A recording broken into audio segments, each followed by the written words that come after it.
Big event this weekend, boys. UFC 279. I got some surprises for you two. We're about to cross the street, and we're gonna meet up with one of the top featherweights in the world. Let's go. Yo, so we're just posting up right now. We're like 5 minutes away from T-Mobile, but look who's in the building, Mr. Josh Emmett. Full Send MMA with Mr. Josh Emmett. Happy dad in hand here for UFC 279, checking out the festivities. Anybody you got your eye on tonight? Any fights you're excited for?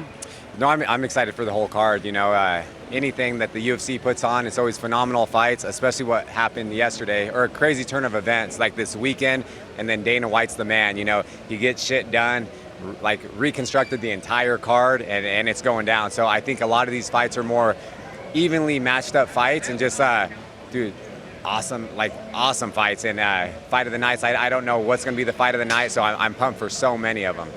So, I mean, it was hectic enough for us in the media trying to sort out what was happening, but if that was to happen to you, say your opponent misses weight or somebody else on the card misses weight and things get shuffled around, what's going through your head as a fighter?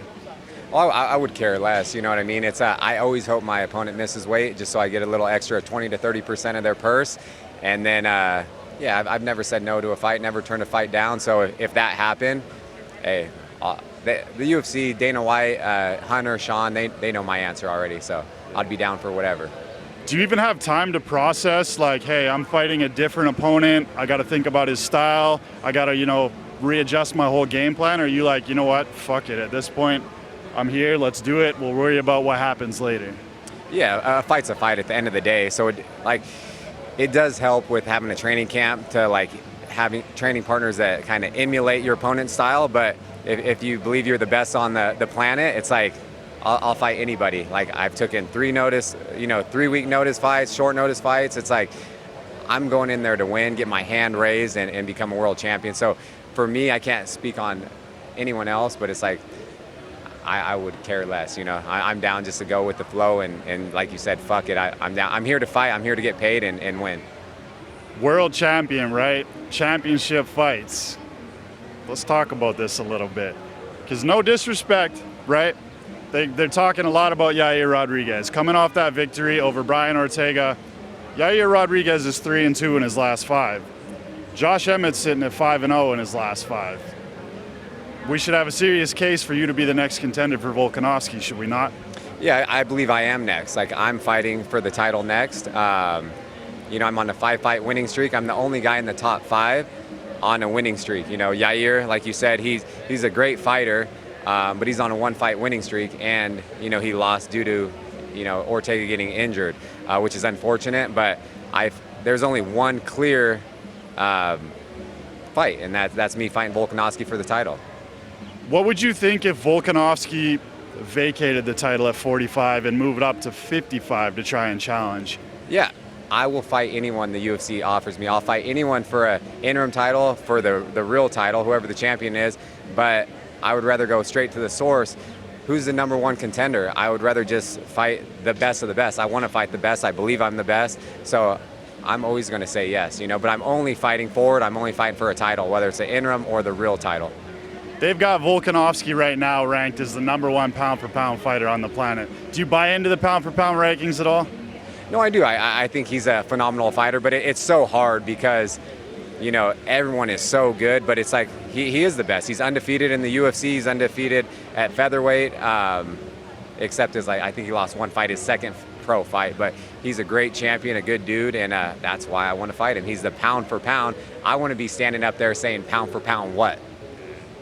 I love to hear that. And the thing about Volk is, he used to be this grappler and he had the great ground game, obviously, but now he's out there boxing Max Holloway and he's piecing him up. He's found his range. You're not so bad of a boxer yourself, my man. You got some power in those hands. Just a little. So how do you feel a striking matchup goes between you and Volkanovski? Do you think he's going to try and wrestle you, or do you want to be like, hey, motherfucker, let's see who is the pound-for-pound baddest motherfucker on the planet right now, and let's throw down? Yeah, no, he's great everywhere, but it's he does a great job mixing up, just all aspects of martial arts. That's why he's the featherweight champion in MMA. I come from a wrestling background. I think I have a better yeah, I know I have better wrestling. I am the most powerful featherweight in the UFC. But you know, if I land clean shots on him, you know, I just feel like, I don't know, they're completely different outcome, you know, with that fight. Like, I feel like I can be the one to finish Volkanovski and you know, knock him out or TKO him. And there's only one way to find out. So that's why I'm waiting for that contract, waiting for Dana, waiting for Hunter to shoot me an email with the damn contract. Hey, we're here. We're at UFC 279. They're all going to be in the building, so we got to make a case for you, brother. I do got to ask you, what do you think about your critics? People that were like, oh, maybe he didn't win that fight with Calvin Kattar. Maybe he doesn't deserve a title shot. What would you say to your critics right now? Oh, they don't know shit about fighting. It's a win's a win. Google it. Did I win that fight? Yes, it's clear as day. You know what I mean? It's like, you know, I've lost fights. I've won fights. It's I don't care. You know what I mean? I won. I thought I won, and the judges thought I won. So it is what it is.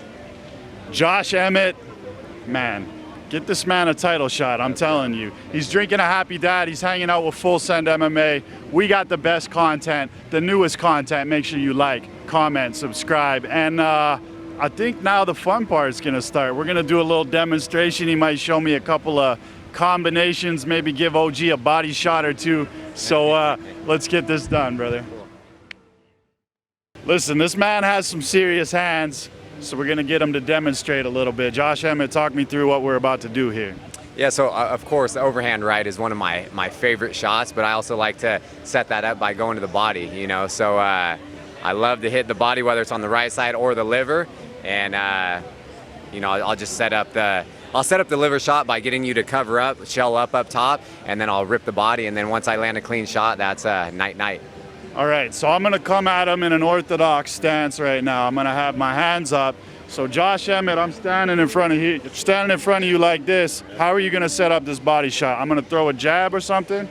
Oh, it depends. So I'll play around with you till you get your hands shelled up. So whether I'm just like pawing out here in front of you, and I got my hands up like this. I'll just be pawing out, your hands are up. I'm going to throw an uppercut to your chin, and then that's going to open up that liver shot. Okay, so I'm coming in like this. OG's dancing. He's coming in. What's Josh Emmett doing? Obviously, I'm protecting myself. I'm in here nice and tight. Yeah. Shelling up, ripping that chin. My hands go up. Go up. Yep. Otherwise, you're gonna get knocked out from that, and I'm gonna rip that liver. All right, so we're gonna do this a little bit quicker this time. I'm gonna come in, and Josh is gonna go about 40%. No, we'll go a little bit, 30%. Okay, here we go. OG's coming in on Josh Emmett. Josh is throwing the uppercut. Okay, I hit him in the chin. Just a little, rip him in the liver, just a little bit. No, I'm fucking with you. I barely hit him, so I was like, that. No, that shit hurt. Listen, don't let me try and say that shit don't hurt. I hurt a little bit. Now we'll pick it up to 100. No, I'm just kidding. Josh Emmett, we're out here, UFC 279. That's a quick little combination. We're going to be doing all sorts of new content like this. Get this man a title shot. I like your style. Let's go, Dana. Where you at? All right, boys, before we get out of here, just a quick reminder. The Full Send supplements, make sure you go to supplements.co. Use your promo code OG15. We're going to talk about the liver reset because I know it's the weekend. I know you boys are going on benders. Take care of your liver. Take the liver reset. You'll thank me later. Full Send supplements, supplements.co, promo code OG15. Appreciate you, boys. Let's go.